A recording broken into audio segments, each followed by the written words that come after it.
talking about how to get insurance coverage or how to figure out a way to fund the fertility treatment you need.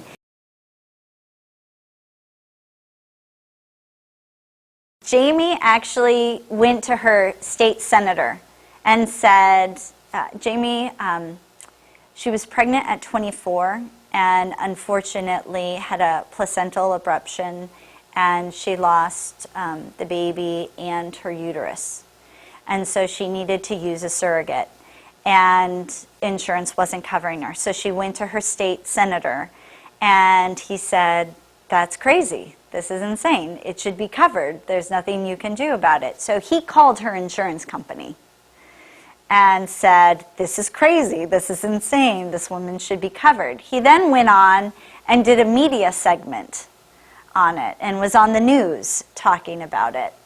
And Jamie, her cousin, was her surrogate. She has a beautiful boy, and she wanted to give back. So then after her experience, she became an egg donor herself. So she was a patient in North Carolina, and they said it was the first time they ever had an infertility patient become a donor as well. I used to work for Resolve National, which is an infertility association. Then I was on the board of directors for Resolve of New England, which is also an infertility organization local to New England, and started lobbying for a bill that a patient in Massachusetts went to her senator and said, we should update this definition of infertility. It's not fair that, you know, women who are 39 have to wait a year, and if you miscarry, you have to start all the way over. It makes no sense. And the senator created a bill. So I started lobbying for the bill. And it was one of the greatest experiences. It was so exhausting, but I was going into every meeting and I was teaching them something. And I love that. You know, these people who are elected and to lead, and I was helping them be my champion. So the bill was kind of stuck toward the end. I don't play basketball, but I've seen my husband enough grab the ball, pivot, and shoot, and that's what I did with the bill in Massachusetts. Is this bill was stuck in the Senate, and one of my friends was a constituent of this congressman, this representative for the House Ways and Means Committee, and I couldn't get in to see him as a lobbyist, so she made an appointment. I got in there, and we're talking to him. Turns out he went through infertility. He experienced infertility, and I said, he said, I'll call the Senate Ways and Means. And I was like, that's great, but are there any House bills we could slip this language into? And he said, yeah, we can do that. It passed in the Small Business Cost Containment Bill. The reason I was able to learn these things is I had a legislative champion who, everybody I met was wonderful. The staffers were wonderful. But I became friends with former state representative Peter Katusian, who's now the Middlesex County Sheriff. And he was my champion. I would stop by their office to get some water, and he'd be like, hey, come in, sit down. How's it going? Who have you seen? Who are you going to talk to next? What did they say? What do you think? And just gave me the confidence. And that's one reason I knew that teaching you all this is to let you know you're not alone in this.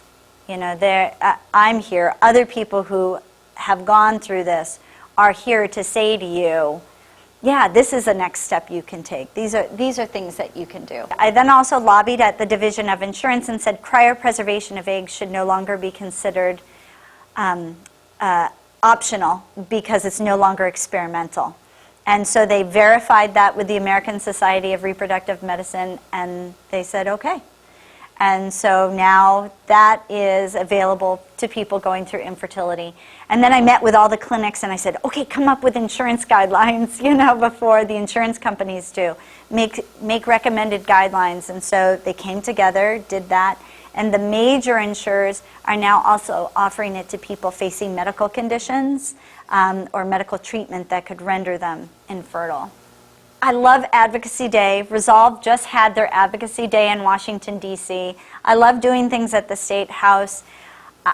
I get really nervous every single time, but for me, it's the most exciting thing that I can do is to try to, I feel like every person I meet with is a step toward there being better coverage for everyone. This is where it can lead to. You know, you have a conversation with a legislator, you try to find your champion, and then it can lead to an incredible passion, but not just for infertility. You become empowered to take, steps in all areas of life. What legislators want to know is, what does the constituent want from me? When you go to talk to your legislator, do you want them to call your insurance company?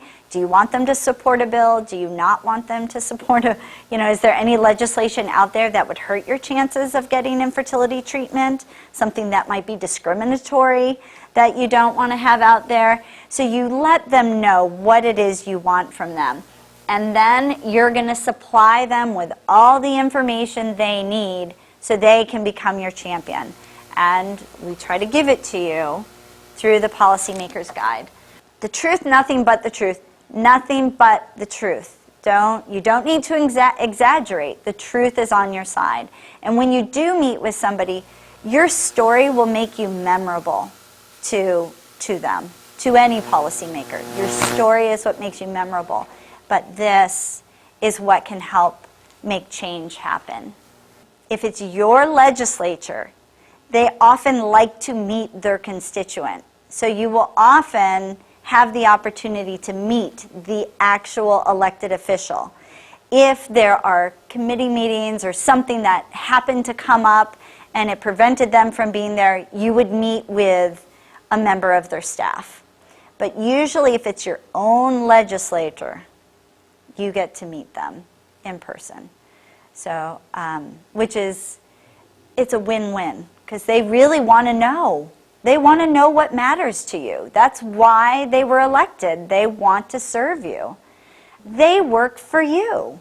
And, even if it's not something that they necessarily understand, they want to try to understand. I mean, that's why they're in that role. What I learned in lobbying is they told me like one rote letter, like the same letter that you see over and over again, like the petitions and stuff. One phone call means as much as 200 of those letters. It's the personal contact, even if it's over the phone. If you take a minute to email them, to go to their office, either at the State House or in the district, in their district office, which is in your town, or near your town, that contact from you is as valuable as more than 200 letters that they receive.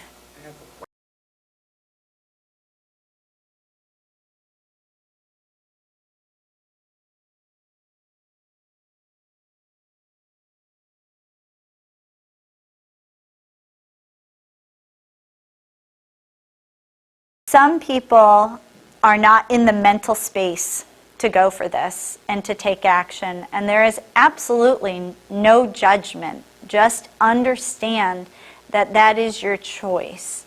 And the one thing that you can gain from this, whether you take action or not, is you are no longer helpless. That you are making choices on how you proceed and how you try to access what you need.